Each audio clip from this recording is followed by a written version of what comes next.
सबैजनालाई नमस्कार। यति बेला हामी गंगा ठटालको घरमा छौं र गंगा ठटालको बुबा विगत लामो समयदेखि बिरामी हुनुहुन्छ र अहिले उपचारको प्रक्रियामा पनि छौं।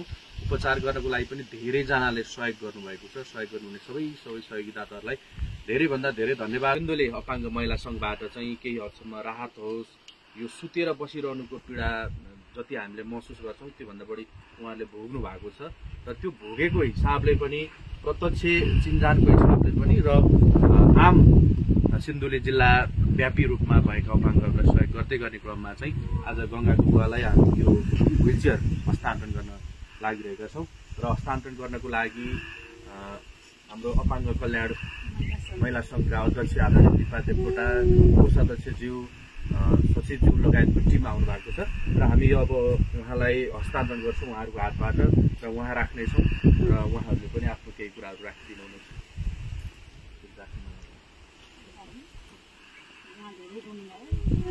भाइ रुनु हुँदैन नि, हेर्नु त म पनि तपाईँ जस्तै त हो नि। हेर्नु त। नमस्कार, म दिपा देवकोटा, सिन्धुली अपाङ्ग महिला संघको अध्यक्ष।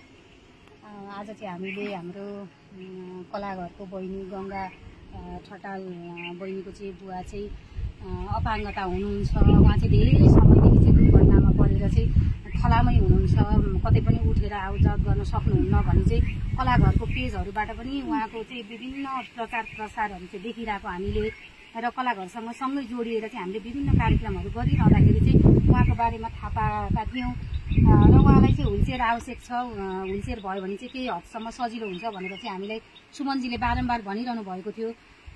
तसर्थ हामीले चाहिँ आज उहाँलाई केही सहज होस्, भित्रै सुतिरहनु भन्दा पनि व्हीलचेयरमा बसेर चाहिँ आँगनतिर निस्किएर अथवा यताउति जानको लागि चाहिँ यो व्हीलचेयरको माध्यमबाट चाहिँ उहाँलाई सहज होस् भन्ने हिसाबले चाहिँ सिन्धुली अपाङ्ग महिला सङ्घले चाहिँ आज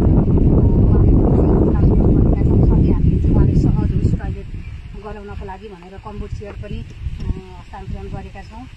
यो पुण्य काममा यसरी सहभागी हुन पाउँदा अब गाउँ गाउँ त हामी सम्भवतः पुग्न सक्दैनौँ। हामी आफै पनि स्वयं अपाङ्गता भएका व्यक्तिहरू हौँ। हामीले पनि यस्तै अरू माध्यमबाट अरूको समन्वय सहकार्यबाट थाहा पाएको ठाउँमा चाहिँ हामी आफै पुग्नुपर्छ। त्यहाँको अवस्था कस्तो छ, उहाँहरू कस्तो हुनुहुन्छ, प्रत्यक्ष हामीले देखेर नै उहाँहरूको अवस्था थाहा पाउनुपर्छ भनेर चाहिँ आज हामीले चाहेको भए त हामीले कलाघर मार्फत पनि यो व्हीलचेयर हस्तान्तरण गर्न सक्छौँ। तर पनि हाम्रो मनले मानेन, किनभने हामीले अपाङ्गताको क्षेत्रमा काम गरिरहेको भएर चाहिँ हामी नै आफै गएर चाहिँ एकचोटि उहाँलाई हेर्नुपर्छ, उहाँको अवस्था कस्तो छ। यो मुभमेन्टमा लागेर काम गरिरहँदाखेरि हामीले जस्तो चाहिँ अरूले अलिकति अपाङ्गतालाई बुझिदिनु हुँदैन भन्ने हिसाबले चाहिँ आज हामी कलाघर पनि अवलोकनसँगै र उहाँलाई पनि व्हीलचेयर हस्तान्तरण गर्ने भनेर यहाँसम्म आइदिएका छौँ। यो भौगोलिक अवस्था हेर्दाखेरि म पनि झन्डै झन्डै आउनलाई एकदमै कठिन थियो। उहाँ चाहिँ कसरी यो अवस्थासम्म यो समयसम्म चाहिँ कसरी घरभित्र उहाँलाई राखिरहनु भएको छ, शौचालय कसरी लगिरहनु भएको होला भनेर चाहिँ उहाँलाई देखेर मलाई आज कस्तो जिउ श्रृङ्ग भएको छ। किनभने एउटा दिशा पिसाब जस्तो होइन, संवेदनशील कुराहरू चाहिँ भित्र गराइरहनु पर्दा एउटा परिवारलाई, एउटा समाजलाई नै कति अप्ठ्यारो परिरहेको होला भन्ने कुरा चाहिँ महसुस पनि भयो यहाँ आइपुग्दाखेरि। अब पक्कै पनि यो व्हीलचेयरको माध्यमबाट चाहिँ उहाँले भित्र बाहिर गराउनलाई, जस्तो उहाँ दिदीले चाहिँ दाइलाई बोकेर भित्र बाहिर गराइरहनु पर्ने त्यो समस्या चाहिँ अलिकति सहज हुनेछ, सरल हुनेछ। उहाँलाई मन लागेको बेलामा यसो आँगनतिर निस्केर घाम ताप्न पाउनुहुनेछ।